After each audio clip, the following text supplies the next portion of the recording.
नमस्कार भावांनो, हा व्हिडिओ दाद्या कोणावर टीका करण्यासाठी किंवा कुठल्या पार्टीला उद्देशून बोलण्यासाठी हा व्हिडिओ नाही. हा व्हिडिओ आहे दाद्या देशाच्या प्रतिष्ठेसाठी. जे इप्स्टीन फाईलमध्ये दाद्या जे मोदी साहेबांचं नाव आलंय दाद्या, आत्तापर्यंत कोणत्याच पंतप्रधानाचं अशा गोष्टीत नाव आलं नव्हतं दाद्या. ही नेमकी इप्स्टीन फाईल काय आहे दाद्या, भारताची बदनामी का व्हायला लागले जगात, ही आपल्यासाठी खूप लाजिरवाणी गोष्ट आहे. तुम्ही कुठल्याही नेत्याचा सपोर्ट करा दाद्या, नो प्रॉब्लेम, पण जेव्हा देशाची गोष्ट येते ना दाद्या, त्यावेळेस सगळ्यांनी दाद्या एकत्र होऊन, आपल्याला देश महत्वाचा दाद्या, कुठला नेता आपलं घर चालवत नाही दाद्या, पण हीच नेता जर आपली बदनामी करत असेल ना दाद्या, हे काय विश्वगुरु बनवणार आहेत आपल्याला. असल्या गोष्टी तुमच्या विरोधात अख्ख्या मीडियामध्ये गोष्टी चालू आहेत, तरी पण हे थोडं पण बोलायला येत नाही यांना.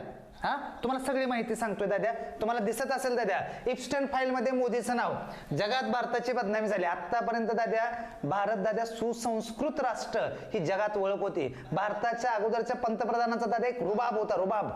ह्या माणसानं दाद्या पहिल्यापासून म्हणतोय दाद्या, हा माणूस दाद्या फक्त मीडियासाठी आहे दाद्या, दुसरं काय नाही दाद्या, नुसतं मोठाड बोलणं दाद्या हेच करू शकतात. आणि आज ह्यांनी नाव आपलं खाली घालवले, हे सगळ्यांनी ऍक्सेप्ट करा. हे सगळं तुम्हाला प्रूफ वाईज दाखवतोय दाद्या. बघा इथं पहिली गोष्ट दाद्या, हा व्हिडिओ समोर आला असेल, हा व्हिडिओ बघा.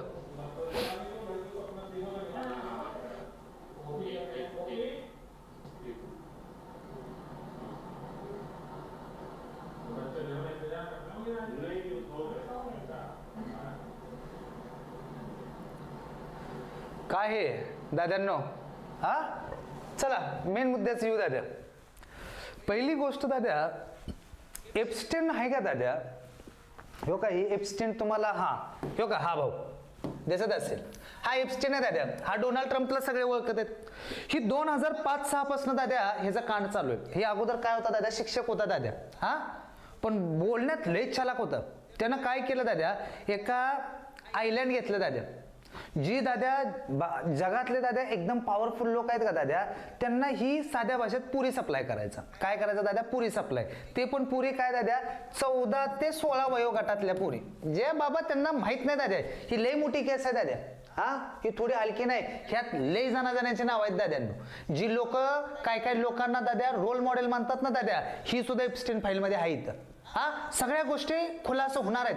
तुम्हाला एक व्हिडिओ माहित असेल दाद्या, पृथ्वीराज चव्हाण जे महाराष्ट्राचे माझे मुख्यमंत्री आहेत दाद्या, त्यांनी एकदा म्हणलं होतं दाद्या, जेव्हा इप्स्टीन फाईल येईल ना दाद्या, तेव्हा भारतातले खूप मोठे नेते याच्यामध्ये असणार आहेत दाद्या. आणि जे इप्स्टीन फाईल दाद्या ना, लय जणाला घोडे लागणार आहेत दाद्या, हे रिअल आहे. का तर अरे 14 ते 16 वयोगटातल्या पुरे आहेत दाद्या, त्यांच्याबद्दल लैंगिक शोषण केलं जात होतं, ह्या सगळ्या गोष्टी. आणि याच्यामध्ये दाद्या त्या मुलींना कितीतरी पैसे दिले जात होते. आणि ज्या मुली दाद्या येतात त्यांना बाबा नंतर सांगायचं की दाद्या तू 2 पुरीनं घेऊन ये, तुला अजून एक्स्ट्रा पैसे. ही एवढं मोठं जाळं ह्या इप्स्टीननं केलं होतं ना दाद्या, लिमिटच्या बाहेर. हो काय इथं लिहिलं दाद्या, 2006 ज्यात शुरू हुई इप्स्टीन के शक्तिशाली लोगों से संबंध का खुलास. इप्स्टीन पण एवढं हुशार, ही त्याला माहित होतं दाद्या, राजकारणीवाल्यांवर विश्वास ठेवून चालत नाही, हे कधी पण काही करू शकते. म्हणून त्यानं दाद्या सीसीटीव्ही मध्ये आहेत का दाद्या सगळे फुटेज, असं म्हणजे सीसीटीव्ही असं एकदम गुप्तपणे लावलं होतं दाद्या. सगळे दाद्या ते हेलिकॉप्टर विमानामधनं आलेलं ना दाद्या, त्या ब्लॅक बॉक्स मधला सगळा डेटा ह्याने ह्याच्याजवळ ठेवलेला आहे. इथं काय दाद्या, नाबालिग लड़कियों से देह वापर का दोषी पाया गया, 18 महीने की सजा. नाबालिग म्हणजे ज्यांना काही कळत नाही दाद्या. आणि ही जे डोनाल्ड ट्रम्प, बिल गेट्स आहेत ना दाद्या, हे सगळे तिकडे जात होते. अजून बघा दाद्या, त्याच्यानंतर दाद्या हो का, इथं तुम्हाला बिल गेट्सचा फोटो दिसत असेल दाद्या, बिल गेट्स. आणि त्याच्यामध्ये दाद्या ह्यानं काय लिहिलंय दाद्या, त्याचे टोटल दाद्या 2000 व्हिडिओ आहेत दाद्या, आणि 1.8 लाख तस्वीर म्हणजे फोटो दाद्या, 2000 व्हिडिओ आहेत त्याच्याकडे. म्हणजे अजून किती जणांचे नाव येणार आहेत ते बघा. आणि पहिली गोष्ट दाद्या, त्यांनी ज्यावेळेस दाद्या पहिल्यांदा मोदी साहेब दाद्या इस्रायलला गेले होते, हे सगळ्याला माहिती आहे का दाद्या, त्यावेळेस लय गाजावाजा केला मीडियाने. बघा एवढ्या 35 वर्षानंतर पहिला पंतप्रधान जो इस्रायलला चाललाय, तेच इस्रायलच्या टायमाला मला वाटते 2017ची गोष्ट असेल दाद्या, त्या टायमाला मोदी साहेबांनी ह्या इप्स्टीन कडनं काय घेतले दाद्या, सल्ला घेतलाय. मोदी साहेब तुम्हाला त्यांच्याकडनं सल्ला घेत असते का, जो एवढं घाण काम करतो आणि आपल्या साहेबांनी त्याच्याकडे सल्ला घेतलाय म्हण. आणि डोनाल्ड ट्रम्पला खुश करायला हा इस्रायलमध्ये जाऊन मोदी साहेब नाचलेत म्हण आणि गाणं पण गायलंय दाद्या. ही इप्स्टीननं लिहून मेल केलेला आहे दाद्या. मोदी साहेब माझ्याकडे आले, माझ्याकडनं काय त्यांनी बाबा मदत घेतली दाद्या, ॲडवाईस घेतली म्हण. म्हणजे मोदी साहेबांना इप्स्टीन सारख्या थर्ड क्लास माणसाची गरज घ्यावी लागली दाद्या. हा त्याच्यानंतर दाद्या काय आलं इथं बघा.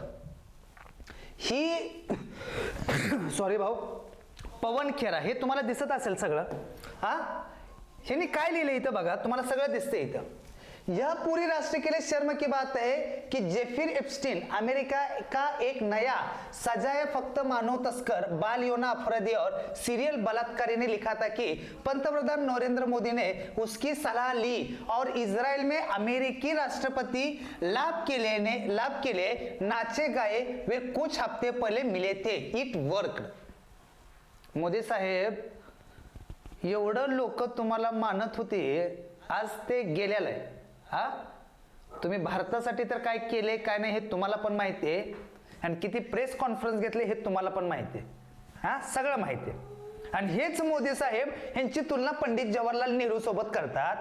अहो पंडित जवाहरलाल नेहरू कुठे, तुम्ही कुठं? हा काय बराबरी करू शकतो आपण? आणि अजून पण हा पंतप्रधान आहे का, ती पंडित जवाहरलाल नेहरू इंदिरा गांधी यांच्यापासून पुढे जातच नाही. ती मुघलच काढते त्या मुघल बाबरने हो की आता. अरे तू जगताय तुम्ही कुठं नेमकं? थोडा तर विचार करा राव. हा अहो तुम्ही गुजरातमध्ये काय केले ह्याचे सगळे आहेत ना कांड, सगळ्यांना माहिती आहेत. कुणी आदेश दिले, काय दिलं. आता इथं तुम्ही देशाची सगळी इस्तू लावून लावायला लागलाय. देशाचे तर अहो तुम्ही भारताचं पंतप्रधान आहे हो. हा तुम्ही युगांडाचा पंतप्रधान नाही साहेब. आणि तुमच्याकडे असल्यापेक्षा भारताचा पंतप्रधान जाऊन नाचतोय इस्रायलमध्ये दाद्या, का तर अमेरिकेच्या राष्ट्रपतीला खुश करायला. आणि तुम्हीच म्हणत होता की अमेरिका हमारा बहुत, अमेरिके साथ मेरा बहुत गहरा नाता है. मग हे गहरा नातं होतं वाटतं है ना साहेब. खायला उले राव. हे अंधभक्तांनो उघडा डोळे. आता म्हणा ही अंधभक्त आता पण म्हणतील दाद्या ही केरळ फाईल दाद्या खरी आहे, बंगालची फाईल खरी आहे, काश्मीर फाईल खरी आहे, पण इप्स्टीन फाईल आहे ना 100% खोटी आहे. अरे ते अमेरिकेच्या गव्हर्नमेंटनं दाद्या पब्लिश केले दाद्या अमेरिकेच्या. आणि आपल्यातले पण दाद्या ते फॉरेन डिपार्टमेंट मधले लोक म्हणते यात मोदी साहेबाचा संबंध आहे. किती लोकांना येड्यात काढता. हा हे तर काय अंधभक्त आहे. आता शिकले ती लोक माहीत झाले. म्हणजे तुम्ही अमेरिकेला पण खोटं ठरवता आणि आपल्यातले पण बघा मोदी सर नाही अरे आले इथं. हा अजून बघा पुढं. भारत के प्रधानमंत्री का इस बदनाम व्यक्ति से इतने निकटता और उनके निर्णय लेने की क्षमता, पारदर्शिता और राजनयिक शिष्टाचार पर इसमें गंभीर सवाल खड़े होते. बरोबर आहे ना. हा असल्या थर्ड क्लास माणसाकडनं तुम्ही ॲडवाईस घेताय का? Third class. हा अजून लय बाहेर नाव येणार आहेत दाद्या, लय कांड आहेत. जरा डोळे नीट उघडा. आपल्या भारताचा प्रश्न येते, इथं कुठल्या पार्टीचा प्रश्न येत नाही दाद्या. अब ये साफ हो चला है कि प्रधानमंत्री के जेफरी एप्स्टीन के साथ सीधे और रहस्यमय संबंध थे, जिसके कुख्यात अभिजीत क्लाइंट्स की सूची ने पूरी दुनिया में तब से तूफान मचा दिया जब से एप्स्टीन फाइल जारी होना शुरू हुई थी. हा दाद्या एप्स्टीननं जेव्हापासून सगळ्यांना घोडे लावायला चालू केलं ना, लय गोष्टी व्हायला लागलेत. लय म्हणजे लिमिटच्या बाहेर. हा का तर लय जणांचे नाव आहेत दाद्या. आणि आपल्यातला दाद्या एक उद्योगपतीचा भाव पण आहे म्हण याच्यामध्ये दाद्या. हा अजून लय जणांची नाव आहे ती, पण ये लागली ती नावं बाहेर. ज्याला तुम्ही रोल मॉडेल म्हणतात ना दाद्या, तो थर्ड क्लास आहे. साध्या भाषेत सांगतो कॅरेक्टर लेस आहे तो. हा त्याच्यानंतर बघा एप्स्टीन और नरेंद्र मोदी के बीच यह संबंध अक्षम है और यह राष्ट्रीय गरिमा और अंतरराष्ट्रीय प्रतिष्ठा जुड़ा ऐसा मामला है जो प्रधानमंत्री से तत्काल जवाबदेही की मांग करता है. पीएम को स्पष्ट करना चाहिए. तुम्ही किती विचार, तुम्ही पीएम ऑफिसला विचारा, पंतप्रधानांना विचारा. ज्या माणसानं कधी 10 वर्षात एक प्रेस कॉन्फरन्स घेतली नाही, तुम्ही त्या माणसाकडनं अपेक्षा करू शकत नाही दादा. ठीक आहे. भले देशाचं कितीही नाव, त्यांना देणं घेणं नाही, हे क्लिअर कट आहे. प्रश्न पार्टीचा येत नाही, प्रश्न देशाचा येतो दाद्या. आणि जिथं देशाचा प्रश्न येतो ना दाद्या, देशाच्या अस्तित्वाचा प्रश्न येतो ना दाद्या, जिथं कोणी असेल दाद्या त्यांना फट्ट्यावर कोल्लं पाहिजे. पहिली गोष्ट समजून घ्या पोरांनो. जे भारताला दाद्या एवढं जगात नाव कमवले, जेव्हा अगोदरचे पंतप्रधान राष्ट्रपती बाहेरच्या देशात जात होते ना, एक रुबाब होता, रुबाब. अशा रॅल्या निघत होत्या, रॅल्या. तुम्ही बघा, युट्यूबला व्हिडिओ बघा वाटलं तर. ज्यावेळेस पंडित जवाहरलाल नेहरू दादा अमेरिकेला जात होते ना दादा, अशी लोक स्वागताला थांबायची दादा. म्हणजे त्या माणसानं काम किती केलं असेल.